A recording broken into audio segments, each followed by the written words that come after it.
Bonjour à vous, chers êtres en éveil des consciences. Bonjour à vous, chers thérapeutes. De l'ego ou de l'âme, qui est le plus fort?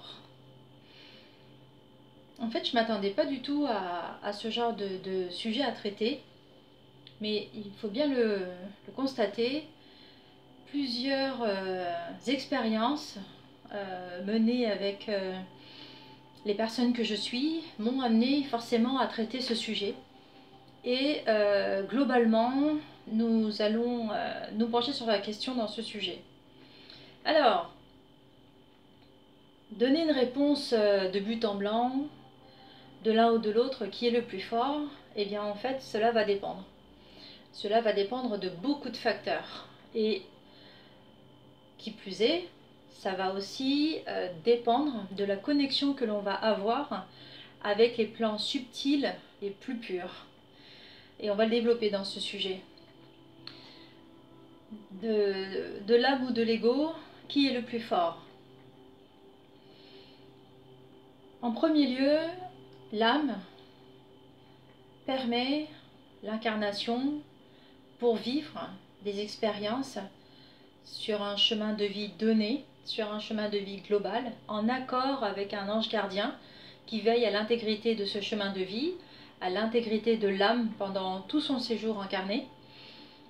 Et pendant ce temps, en fait, l'âme va d'abord donner le plan de route qu'elle désire vivre à travers son incarnation, à savoir le karma à réparer ou non, les différentes personnes avec qui elle a envie d'avoir contact ou non, aussi parfois des personnes, des âmes avec qui elle a traité, si on peut dire ça comme ça, dans d'autres incarnations, et elle va venir valider le fait qu'effectivement, soit un karma a été traité, des blessures ont bien été refermées, si tout a été réglé, s'il n'y a pas de contentieux ni dans un côté ni dans l'autre. Et c'est vrai que en cela, l'âme prédestine notre chemin, si tant est qu'il y ait un chemin prédestiné. Mais en fait, dans les grandes lignes, ça se passe un peu comme ça. Ce qui est magnifique dans le fait d'être incarné, c'est que nous bénéficions d'un libre arbitre. Et alors, qu'est-ce que ça veut dire, le libre arbitre, dans ce sujet-ci? Eh bien, en fait, ça va faire en sorte qu'on va comprendre pourquoi l'ego, des fois, va prendre le dessus sur l'âme. Mais tout ça, en même temps, c'est magnifique, c'est voulu du divin. On a vraiment ça à vivre. Et il faut s'accepter avec tout ce que l'on vit, avec tout ce que l'on traverse. Donc de l'âme ou de l'ego, on va dire pour l'instant, il n'y a pas de jugement à avoir, et même à aucun moment, il n'est de jugement à poser. Il est juste une question de se constater, de se regarder avec une bienveillance, hein, ce sera toujours mon credo, pour toutes les personnes qui regardent ces vidéos et toutes les personnes que je suis, effectivement. Et c'est important de toujours comprendre pourquoi nous laissons l'un ou l'autre agir en nous et ce que cela va avoir comme conséquence en nous, parce qu'il y a toujours des conséquences, même si elles nous paraissent a priori sans importance. Un non-acte est marqué sur le chemin de vie. Quand on rentre dans l'entre-deux-vie, on a à savoir pourquoi on n'a pas agi devant telle situation. C'est aussi violent des fois qu'une prise de décision, il faut le savoir. Donc en fait, de l'âme ou de l'ego, l'âme qui établit son parcours va donner donc les lignes directives. Ce qui est magnifique, c'est que en fait, en traitant un certain karma, en établissant un chemin de vie, il y a en même temps des qualités divines à acquérir, hein, des qualités, des vertus, on peut aussi appeler ça comme ça, et il va y avoir des défauts à effacer, puisqu'en fait, ils ont été assimilés à d'autres vies antérieures. Comprenant ça, on va comprendre qu'en fait, tout s'imbrique, et on va commencer à s'entraîner à vivre une vie d'incarnation où justement, et c'est ça qui est très très drôle hein, d'ailleurs quand on est dans l'incarnation et quand on fait attention à certaines choses, et depuis peu en fait la numérologie m'intrigue, et en fait c'est très incroyable comme on peut se rendre compte que effectivement ça explique terrestrement parlant énormément de choses qui se passent. À savoir par exemple de 0 à 30 ans, l'âme, l'être va vivre une certaine dose d'expérience, de 30 à 50, 60, ça dépend encore une fois du chemin de vie ou enfin de son thème. Enfin, je m'y connais pas encore trop, mais je trouve que c'est fascinant. Et enfin, de 60 à la fin, comment ça se passe? Quelles sont les leçons apprises? Et en fait, moi qui aime l'énergétique parce que je suis connectée au subtil depuis toujours, je me rends compte qu'en fait, mais très incroyablement, tout est déjà écrit, inscrit, que ce soit dans les astres au-dessus de nous ou dans nos propres chemins de vie, et qui nous font aussi entrevoir le fait que nous sommes aussi, nous appartenons aux étoiles, nous sommes aussi des enfants des étoiles quelque part. Je pense qu'on est pas, je suis pas trop mauvaise en disant ça, sachant que nous sommes déjà des petites étincelles de lumière divine. Voilà, je suis heureuse de savoir que nous faisons partie de cette lumière générale. Donc continuons. Quand l'âme s'incarne en être, en l'être, évidemment, et vous avez quand même l'habitude maintenant de me l'entendre dire, la globalité de l'être va prendre tout son sens. La reliance au cœur, l'âme et la personne en fait, le vivant va se faire par le cœur. Hein. Cœur, le corps, tout va être vécu dans le corps, dans les premiers apprentissages de la vie, dans les autres expériences que l'incarnation va nous permettre. Et tout forcément va s'inscrire dans la conscience. Hein. La conscience, encore une fois, qui va être, on va dire, redivisée en trois, la fameuse psyché dont je parle assez fréquemment, à savoir donc la positionnement de l'ego hein, à l'arrière, hein, l'instinct, le limbique, les émotions, et forcément le néocortex, qui va venir faire en sorte que nous puissions tout accorder en nous, que ce soit cette part spirituelle de nous, cette part divine en nous, mais aussi en faisant taire parfois les peurs qui sont un peu drivées par l'ego, les émotions qui sont attenantes à une situation et qui des fois nous manipulent puisqu'on n'en a pas encore conscience, mais au fur et à mesure en fait du chemin de l'âme, l'ego en fait va montrer certaines choses qui ont été acquises, et par les émotions en fait qui sont fantastiques, on va pouvoir mettre à jour telle ou telle situation et la transmuter. Donc en fait en cela, l'ego a aussi son rôle. N'oublions pas que l'ego est quand même un protecteur. De 0 à 7 ans, il n'a pas encore été formé, il n'a pas encore eu cette... Enfin, mentalement, il n'y a pas... C'est pas possible, hein, effectivement, puisque l'enfant en arrivant au monde, il est tout amour, il est tout en découverte, il se laisse complètement porter par l'amour de ses parents. Et ensuite viennent les premières blessures. Vient le temps où en fait va commencer les interrogations, et à ce moment-là toutes ces incompréhensions vont commencer à se loger dans la mémoire émotionnelle, et donc en fait ça va créer des instincts qui n'appartiennent pas forcément à des mémoires de vie antérieure. Des fois c'est juste un petit morceau de la mémoire de cette incarnation, mais ça va faire écho à d'autres mémoires qui vont se révéler au fur et à mesure du chemin de vie, puisque l'âme a aussi son propre timing à traiter certaines blessures qui ont été accumulées sur les vies antérieures. On y croit, on n'y croit pas, j'ai affaire à des êtres en éveillés plus, donc voilà, je tiens le même discours. Partons du principe que l'ego est fait, enfin, l'âge de 7 ans arrive, l'ego est fait, et là forcément le système de protection est mis en place. Et forcément là, dès qu'une situation va venir faire écho émotionnellement à une situation qui fut souffrante dans la petite enfance, forcément l'ego va tirer le tiroir peur et va le mettre dedans, d'accord ? Et ce qui va se passer, c'est qu'en fait, au fur et à mesure, les dossiers vont s'accumuler dans ce même dossier.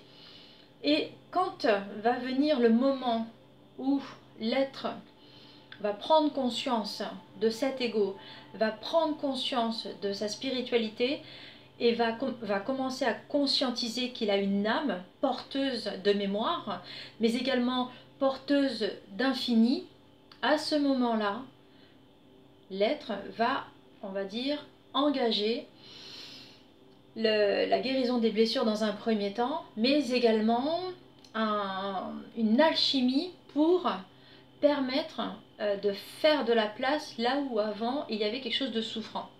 Et pour y arriver, qu'est-ce qui se passe? Alors on imagine donc plein de tiroirs avec plein de blessures, et forcément les fichiers les plus récents vont commencer à pouvoir partir, mais quand l'être en fait va faire ce nettoyage, il va le faire une fois, il va le faire deux fois, il va le faire trois fois, et là à un moment donné il va croire qu'en fait il n'y a plus cette blessure, puisqu'effectivement il a l'impression qu'à force de répétition de la nettoyer, il n'a plus cette blessure. Mais en fait c'est pas du tout ça, c'est qu'il a juste traité les premiers fichiers, et en fait il n'a pas été au bout. Et pour ceux qui ont cette conscience, et si à ce moment-là l'âme décide que c'est le juste moment de le travailler, à ce moment-là va venir faire une répercussion, une réverbération d'une vie antérieure qui va venir entre guillemets persécuter l'être pour qu'il ait à la nettoyer, pour qu'il ait à la transcender. Là, hélas, pour l'âme, l'ego prend le dessus. Et à ce moment-là, va commencer à camoufler le truc, va commencer à dire voilà, on s'adapte, ça c'est le propre de l'humain, hein. On s'adapte, et effectivement, quand on regarde bien, l'humain est capable de s'adapter à tout. Sauf que en ayant ce travail que fait l'ego, cette prise de position affirmée, effectivement, l'âme n'est plus aux commandes, et là c'est l'ego qui est là. Et pourquoi? Tout simplement, encore une fois, pour protéger l'être qui a eu des souffrances, parce que là, en fait, si vous voulez, la mémoire antérieure venant à la surface, ça va venir compléter un fichier déjà existant. Et là, il y a une espèce de submersion qui se passe dans la psyché, et là, effectivement, il y a comment on va dire, des choses qui sont grévées, et là vient le moment où on commence à engrammer dans nos cellules ces mémoires. L'ego n'en a pas conscience, puisque son seul souci à l'ego, c'est de faire en sorte de protéger l'être. Mais en protégeant l'être, lui, son boulot, en fait, il s'arrête à la psyché, on est bien d'accord. Sauf que, qu'est-ce que c'est un être? C'est cœur, corps, conscience. Donc, s'il n'y a que la conscience qui est défendue, le corps va prendre en premier. Le corps va prendre, c'est pour ça qu'on voit des maladies qui se déclarent, des maladies auto-immunes, des maladies très importantes des fois. Au début, c'est des petits relents, et d'un seul coup, boum, à moins que, effectivement, c'est inscrit sur le chemin de vie de l'âme, et le processus de la maladie va de pair. Sinon, en général, si c'est une condition sine qua non de la vie de l'incarnation, c'est accepté parce que ça a été, on va dire, prévu par l'âme. Si vous voulez, quand une âme en fait vient s'incarner, elle se donne plusieurs choix, et dans la façon dont en fait elle vient pour faire ses choix, elle se donne plusieurs timelines en fait de vie qui font en sorte toujours de traiter son fameux karma, ses fameuses expériences, pour faire en sorte d'être remis sur son chemin à l'amour en fait, hein. C'est toujours le même principe, hein. On y arrive, on n'y arrive pas, ça c'est un autre sujet. Mais là en fait il est vraiment question de comprendre que la place de l'ego qui va vraiment aider l'être à se protéger ne va avoir aucune conscience que tout ce qu'il va prendre comme décision vont se cristalliser dans le corps, hein. Et le fameux mot tu meurs, hein, tu meurs, tu meurs, voilà. Donc tu as quelque chose dans ton corps, tu as cristallisé le truc en question, et bien effectivement en toi tu inscris, tu cristallises cette mort quelque part. Hein. Tu meurs, une tumeur, tu meurs d'une tumeur. Voilà, c'est simple. Mais l'ego n'en a pas conscience. Et c'est seulement quand l'être va comprendre qu'il y a quelque chose, parce que c'est ça qui est magnifique aussi. Le corps, en fait, envoie des signaux. Si l'ego est aux commandes, si l'ego est trop fort, si l'ego est trop présent, eh bien, ça va être oh bah c'est rien, ou alors on oublie, ou des mots de tête à répétition, vous voyez ce genre de choses en fait, et on oublie de boire, vous voyez ce genre de trucs, bah voilà, mais ça c'est à l'échelle de tout ce qu'on vit en fait. Imaginez qu'en fait ça c'est sur des choses, même par rapport à des émotions, quelqu'un qui a une émotion à un certain instant T, qui le refoule parce qu'il ne veut pas en entendre parler, à un moment donné ça va revenir, ça va faire ricocher, c'est obligé. Jusqu'à ce qu'à un moment donné, ce soit trop fort, et à ce moment-là, ça vienne du corps, en fait. L'âme, là-dedans, très subtilement, elle fait sentir sa présence, libre à chacun, et c'est là aussi cette force, libre à chacun d'écouter cette présence subtile. Et c'est là où, justement, quand on est un être éveillé, quand on commence à comprendre notre caractère spirituel, on commence à avoir des sensations de connexion au monde invisible. Alors oui, effectivement. Alors là, ça va se placer, on va dire, sur un autre domaine. Et là, on va donc maintenant traiter le sujet qui est le plus fort de l'âme et de l'ego, on va dire, d'un caractère spirituel, voire énergétique. Et là, ça fait des ravages. Donc, qu'est-ce qui se passe quand on commence à être réveillé?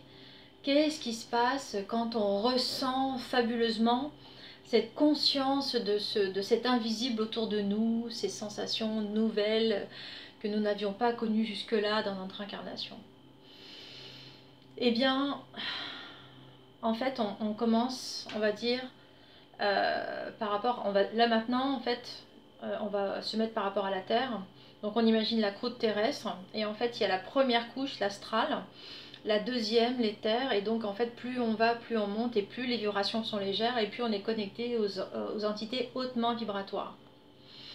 Mais qu'est-ce qui se passe? Notre être supérieur est dans les strates les plus hautes, d'accord? Vraiment, on est très très haut, mais avant d'y accéder, ce qui va se passer, on est terrestre, on est sur Terre, on est sur la croûte terrestre, donc forcément, une fois qu'on a touché la matière, qu'on commence à sentir qu'il y a quelque chose qui se passe dans l'invisible, qu'est-ce qui va se passer? Notre connexion, elle va aller d'abord dans cet astral. C'est pour ça qu'il y a plein de gens qui voient des choses, pas forcément des fois agréables et tout ça, ou des fois des entités viennent aussi parasiter. Il y a des âmes aussi qui ont envie de remonter, donc elles viennent toquer à la porte. Il y a beaucoup d'âmes, les enfants par exemple jusqu'à 9 ans, voient tous ces entités-là. Il faut le savoir, hein. Et je ne parle pas de base astrale, je parle de juste l'astral, d'accord? Donc en fait, on voit ces choses de l'astral, on entend les messages de l'astral, on fait un peu d'effort, on fait un peu de guérison, et vraiment, allez pas croire que ça y est, du jour au lendemain, ça y est, vous êtes déjà la sphère, la 30e sphère, c'est impossible, hein, je vous le dis tout de suite, c'est juste impossible. Et même moi qui suis connectée depuis toute jeune, j'ai toujours ce travail à faire de vraiment faire un vide mental pour vraiment être connectée aux sphères les plus hautes. Sinon, je fais comme tout le monde, je me fais avoir soit dans l'astral, soit dans l'éther. Et donc là, on va passer à l'éther. L'éther, en fait, c'est beaucoup plus léger que l'astral. Il y a vraiment une différence, hein, c'est très impressionnant. Et le fait est que dans l'éther, je rigole parce que c'est en même temps fabuleux et en même temps c'est déconcertant. Dans l'éther, vous avez les entités qui vibrent bisounours, qui font en sorte que tout se passe toujours bien. Quand par exemple, je sais pas comment vous dire, quand on fait par exemple un tirage de cartes, la personne de là où en fait elle se connecte, et c'est là le piège, c'est pour ça que je rigole, c'est qu'en fait elle va dans un premier temps, parce que c'est pas tout le temps, dans un premier temps elle capte l'éther, d'accord? Et c'est seulement si la personne va se remettre en question, refait un travail sur elle-même, qu'elle va pouvoir dépasser le stade de l'éther et accéder à d'autres plans. Mais pour ceci, il y a des initiations. Et c'est là où l'ego reprend, c'est pour ça qu'on appelle l'ego spirituel, l'ego reprend le dessus, puisque très souvent, et je rencontre beaucoup de praticiens de l'énergétique, donc je suis bien placée pour en parler, beaucoup s'arrêtent à cet éther. Parce qu'ils ont senti la différence entre l'astral avec l'éther et se disent, bon bah ça y est, je suis connecté là-haut, machin, tout va bien. Et ben en fait non. Et même si vous pensez être connecté à la lumière divine, bah encore une fois, ça va dépendre de là où vous êtes, ça va dépendre si vous vibrez un peu la peur du divin, parce qu'il y a aussi ça. Si vous vibrez un semblant de peur du divin, dites-vous une chose, hein, vous n'êtes pas du tout avec dans la lumière christique, c'est impossible. Si vous êtes dans un s'il te plaît, Vierge Marie, fais en sorte de m'exaucer, non, vous vibrez juste le manque, vous vibrez juste le désespoir, donc forcément vous êtes connecté à l'énergie du désespoir. Enfin, dans l'invisible, c'est hyper flagrant. Dès l'instant où on se positionne d'une façon ou d'une autre dans l'énergie, dans l'invisible, il n'y a pas, c'est bête à dire, mais il n'y a pas de cadeau. Voilà, ce que vous vibrez, vous l'avez en retour. Croire que, ça y est, vous êtes déjà dans des hautes strates, dites-vous une chose, c'est votre ego qui vous aide. Hein. L'humilité de l'âme, c'est quelque chose qui est subtil. L'humilité de l'âme vous aidera toujours à être connecté au bon endroit à vous-même. Quelqu'un qui me dit la façon dont il parle, qu'il se connecte direct à son esprit supérieur en une fraction de seconde, je peux vous dire une chose, c'est impossible. Sans rien avoir fait, c'est impossible. C'est impossible. Donc, posez-vous les vraies questions. Quelle est la lumière à laquelle vous parlez? La vraie, la fausse? Évidemment, avec votre ego, vous n'allez pas me dire bah, je suis connecté à la fausse lumière. Vous allez me dire bah, forcément, je suis connecté à la vraie lumière. Déjà là, vous voyez, il y a déjà un petit décalage. On ne peut pas répondre comme ça, à moins d'une introspection, à moins de se regarder avec sincérité. Donc voilà, de l'âme ou de l'ego, bah, je vous laisse regarder en vous et savoir répondre à cette question, chers êtres en éveil des consciences, à vous, chers thérapeutes, praticiens de l'énergétique. Je vous laisse le soin de regarder ces parts en vous qui sont importantes et qui sont toutes deux nécessaires à notre épanouissement. Je vous demande de vous accueillir avec beaucoup de bienveillance. Encore une fois, le sujet est à prendre pour évoluer et non pour se flageller et encore moins pour se mettre dans une case. À tous, je vous souhaite une belle découverte de cette lumière. À bientôt.